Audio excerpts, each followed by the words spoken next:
Boa tarde a todos. Eu irei apresentar então o livro Violetas na Janela, os 7 primeiros capítulos. É um livro ditado pelo Espírito de Patrícia, a Vera Lúcia Carvalho. A relação, vamos ver neste livro o desencarne de Patrícia e as questões que a atormentavam e a adaptação ao mundo espiritual. Uma primeira nota da médio que recebeu o livro é a relação entre Patrícia e ela. Portanto, ele era tia de Patrícia e tinha uma grande ligação ainda quando estavam encarnadas. Portanto, e ela diz que os espíritos já sabiam a tarefa que iriam desempenhar mais tarde.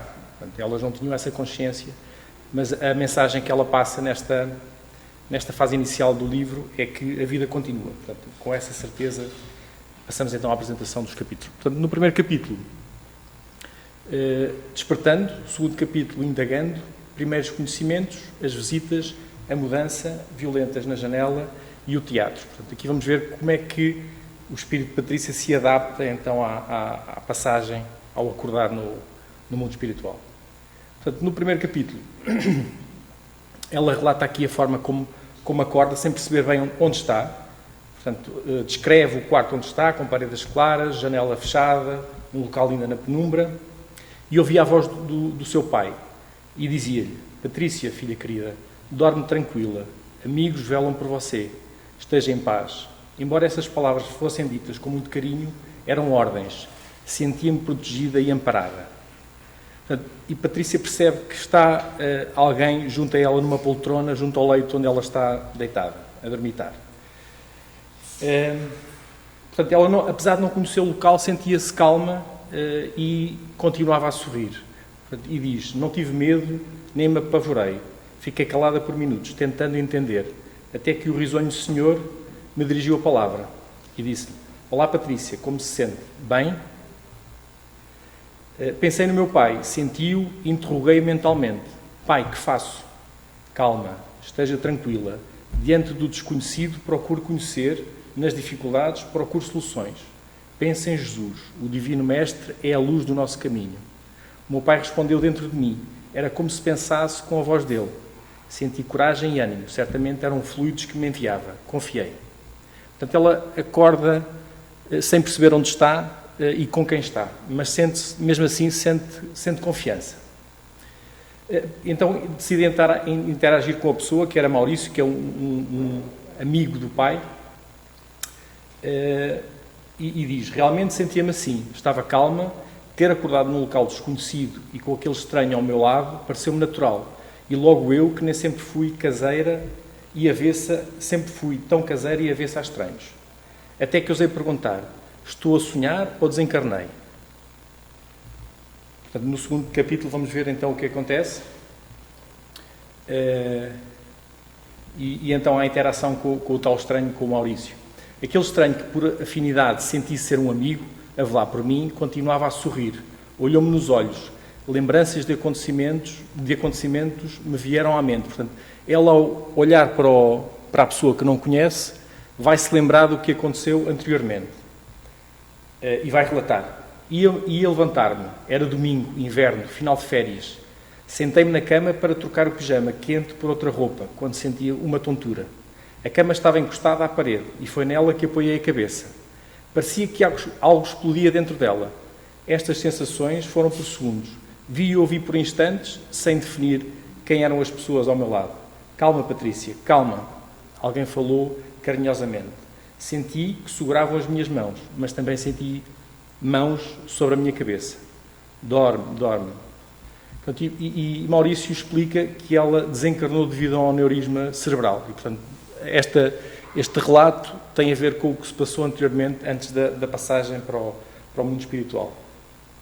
E então, Patrícia encontrava-se na colónia São Sebastião, na parte da recuperação do hospital. Portanto, esta parte da recuperação tem a ver com a adaptação desta passagem da Terra para o mundo espiritual.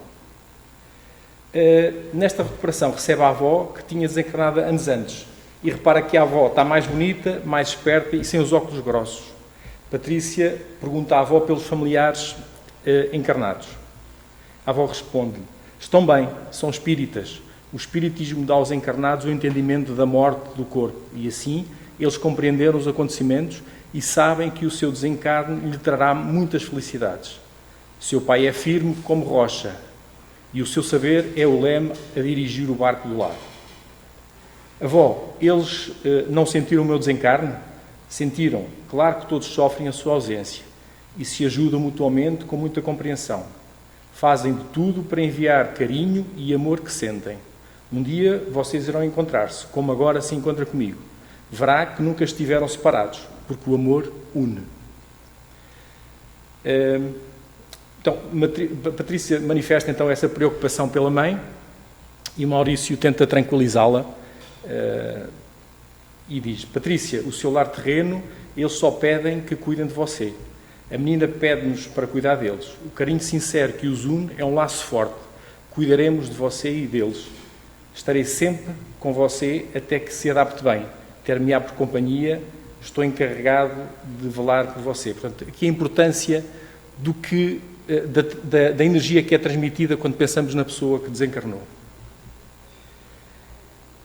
Então, no terceiro capítulo são os primeiros conhecimentos, portanto ela adapta-se a esta nova realidade e começa a tentar adaptar-se a essa condição. E fica descansada porque tinha lido livros espíritas, como O Nosso Lar, não é? De André Luís, que narra a vida numa colónia semelhante à de onde ela está. Maurício conta à Patrícia que esteve adormecida durante 16 dias, após desencarne, a pedido do seu pai, pois, deste modo, durante este período difícil para os encarnados, a perda de um ente querido, ela não o sentiu. Portanto, este pedido faz com que ela não sinta as energias, a tristeza que os familiares encarnados sentem e que lhe transmitem quando têm esse sentimento. Devido ao desencarne rápido, sem que ninguém estivesse à espera, os familiares ainda sofriam muito. Portanto, aqui há um período da adaptação onde a Patrícia dorme mais do que o habitual e, portanto, ainda está na transição entre o corpo físico e o corpo espiritual.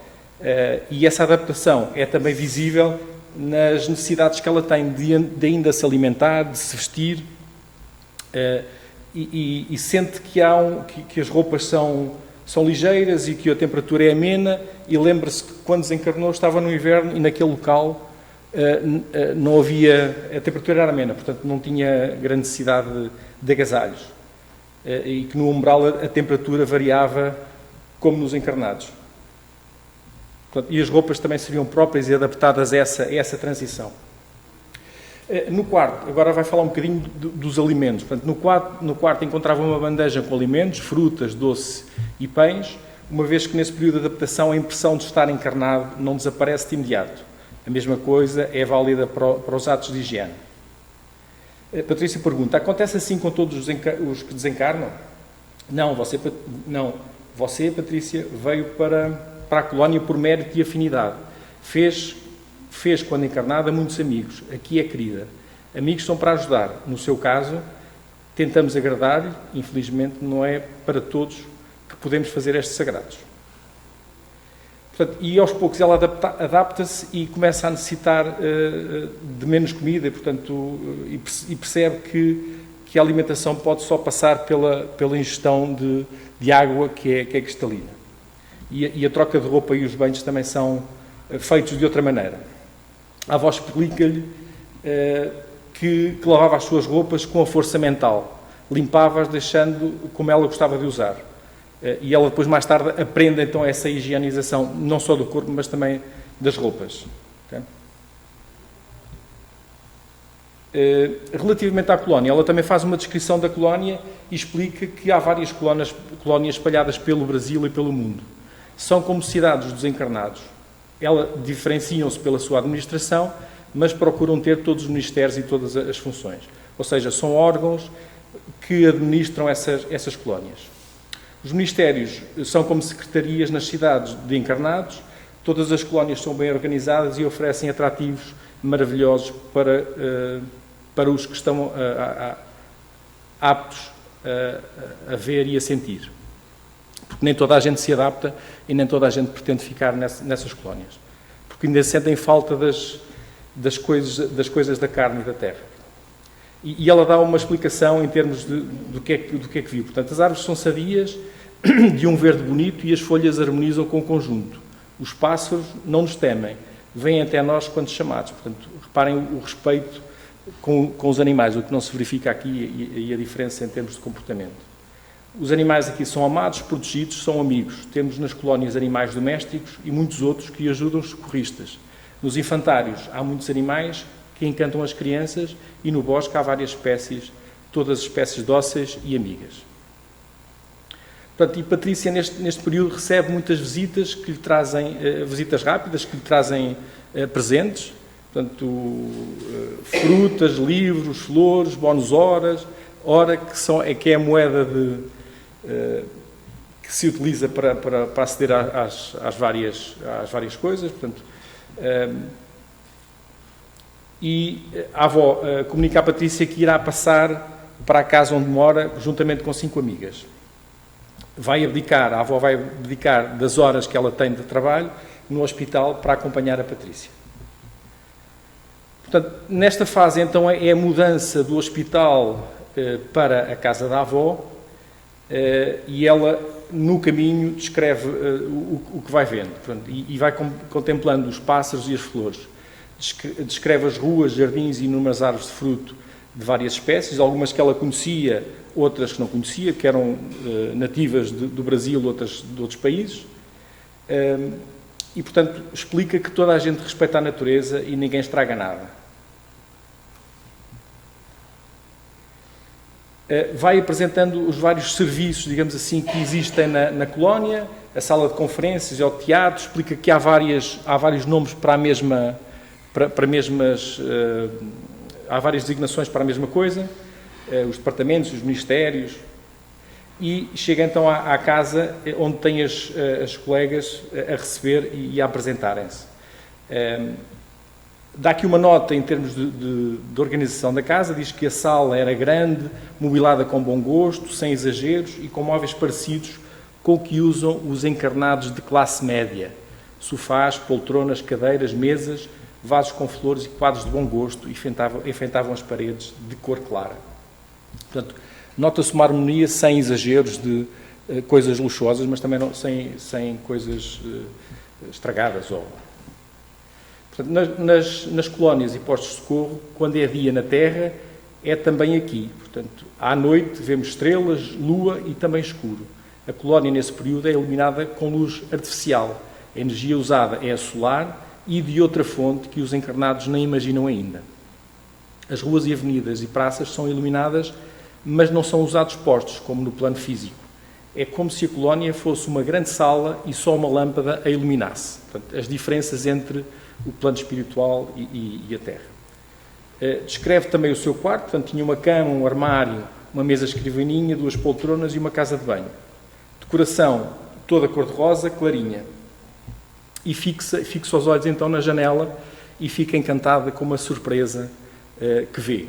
E então a surpresa, ela descreve o que vê a partir da janela do quarto. Portanto, a janela estava aberta, dando a visão bonita da parte direita do jardim. Possuía um delicado beiral de madeira clara e nela estavam vários vasos de violetas, vasos floridos com violetas coloridas e lindas. E vem à mente as violetas que ela tinha em casa. E essas violetas que ela tinha em casa são plasmadas através da Nésia e era uma réplica das que enfeitavam então o lar terreno de Patrícia. Essa relação com as violetas, a mãe, sentindo a falta dela, alimenta ou dá amor, digamos assim, às violetas, lembrando-se da filha, e esse amor é transmitido, e ela faz aqui um relato e diz: aproximei-me das violetas, sua emanação fortaleceram-me, vieram com o recado: Patrícia, quero-a feliz, nós a amamos, amo-a, não desanime, viva com alegria, que estas violetas enfeitem onde você está, onde irá passar a maior parte do tempo.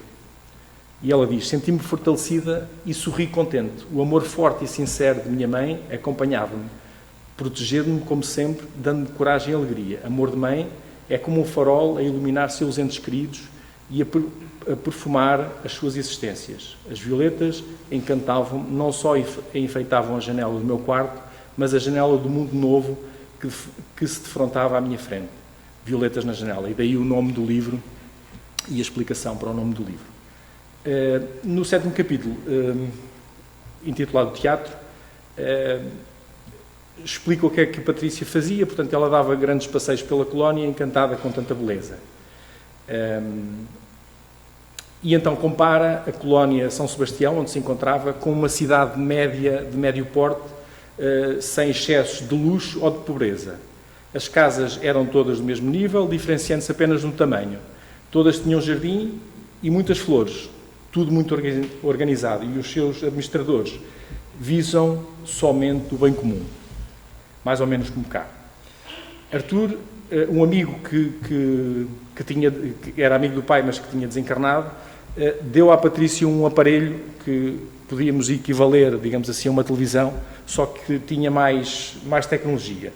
Portanto, à semelhança do que nós temos aqui, será uma televisão bem mais equipada, que permitia à Patrícia ver os seus familiares, mas só podia ver durante alguns minutos. E, portanto, este privilégio não seria para todos os encarnados, só alguns é que tinham esse privilégio. Fala também do aparelho que tinham na sala, o qual transmitia notícias da colónia, dos postos de socorro, do umbral e outras colónias no Brasil e no mundo. Notícias do plano espiritual e as mais importantes no plano físico, mas sem sensacionalismos e mentira. Transmite preces belíssimas de convidados de esferas superiores, peças teatrais, palestras e apresentações de corais. Portanto, isto é para explicar como é que era a vida então na colónia onde ela se encontrava. A avó apresenta-lhe Frederico, um amigo de há muito tempo, mas que ela não tinha recordação, tinha a sensação que já o conhecia, mas não sabia enquadrar de onde é que o conhecia. Então, Frederico convidou-a para ir ao teatro, mas como ela não conhecia ainda bem a colónia, o Frederico foi apanhá-la, pagou o bilhete dela em bónus hora, e foram ver então o espetáculo, e o espetáculo era uma peça adaptada do romance espírita Renúncia, de Emmanuel, que tinha sido psicografado por Francisco Cândido Xavier. E Patrícia, depois de ver a peça, comenta com o Frederico como é que podiam existir pessoas que não gostavam da colónia. E o Frederico responde: gostos e afinidades diferem muito, tanto entre encarnados como entre desencarnados. As pessoas não mudam só porque desencarnam. Muitas pessoas pensam que o desencarne será maravilhoso porque, na opinião delas, não fizeram mal, mas também não fizeram bem. Nem se afinam ou vibram com o que a colónia tem para oferecer. Tenho conhecimento de pessoas boas que desencarnaram e vêm à colónia, visitam tudo, acham lindo, mas não querem ficar. Preferem estar encarnadas, só que essa opção não é delas. Porquê? Porque ainda estão agarradas às coisas materiais. Outros não gostam mesmo, porque aqui não fumam, não bebem álcool ou comem carnes. Estão aqui para aprender a servir, e muitos só querem ser servidos. Nem todos acham um local divino como você e eu. Mesmo muitos dos seus moradores não têm o mesmo gosto. Uns encantam-se com a arquitetura, outros com locais de estudo, outros maravilham-se com as plantas, etc. E Frederico continua: Patrícia, enquanto não há a cosmificação, digamos assim, a autorrealização do indivíduo em Deus ou no cosmos, a personalidade necessita de preencher o seu vazio com atividades. Os bons construindo, aliviando, crescendo e evoluindo. Os avessos à unidade, destruindo, envolvendo-se com prazeres e sensações negativas, esbanjando o que pertence à matéria. E responde Patrícia: que pena ver irmãos enganados na ilusão da matéria, cegos para as verdades espirituais e tão longe de merecer viver como desencarnados num lugar maravilhoso como este. Pronto, e termina então os 7 capítulos iniciais.